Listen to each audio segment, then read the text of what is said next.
I am back.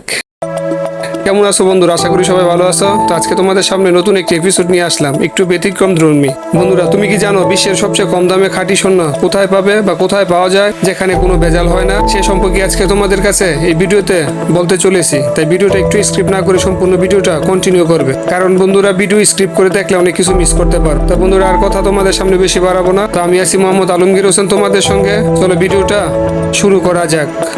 Let's start. বিশ্বের সবচেয়ে কম দামে খাঁটি স্বর্ণ পাওয়া যায় যে দেশে, সে দেশটি হলো সংযুক্ত আরব আমিরাত। দুবাই শহরবাসীরা নিজেরাই একে স্বর্ণের দেশ বলে দাবি করেন। প্রথম দিকে স্বর্ণের জন্য বিখ্যাত দুটি দেশ ছিল, ভারত, চীন। তবে এই দেশ দুটিকে ছাপিয়ে বর্তমানে শীর্ষে দুবাই। প্রতি বছর স্বর্ণ কেনা তো বন্ধুরা, প্রতি বছর স্বর্ণ কেনার জন্য বিভিন্ন দেশ থেকে পর্যটকরা দুবাই ভিড় করে। সবাই দুবাই থেকে স্বর্ণ অলংকার কিনতে প্রবল আগ্রহী।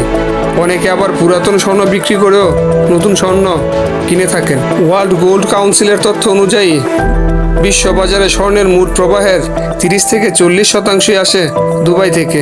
হ্যাঁ বন্ধুরা, দিন দিন দুবাইয়ের স্বর্ণের জন্য এতই বিখ্যাত হয়ে উঠেছে যে এর অন্যতম কারণ দুবাইয়ের স্বর্ণের একটি বৈশিষ্ট্য আছে। এখানকার স্বর্ণের তৈরি জিনিসপত্র নিঃসন্দেহে নির্ভেজাল। হ্যাঁ বন্ধুরা, নিঃসন্দেহে নির্ভেজাল।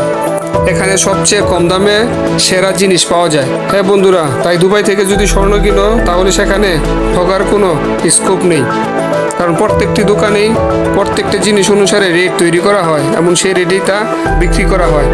এতে করে ক্রেতা বিক্রেতা উভয় পক্ষই সন্তুষ্ট থাকে। তো বন্ধুরা, তোমাদের যদি খাঁটি স্বর্ণের প্রয়োজন হয় তাহলে অবশ্যই এই প্রতিবেদন থেকে বুঝতে পেরেছো কোথা থেকে তোমরা নিয়ে আসবে এবং তোমরা কোথাকার স্বর্ণ ব্যবহার করবে, তাহলে অরিজিনাল স্বর্ণটাই তোমরা পেয়ে যাবে। তো বন্ধুরা, এই ভিডিওটা যদি তোমাদের কাছে ভালো মনে হয় এবং হেল্পফুল মনে হয় তাহলে অবশ্যই চ্যানেলটি সাবস্ক্রাইব করে দিয়ে পাশে থাকবে।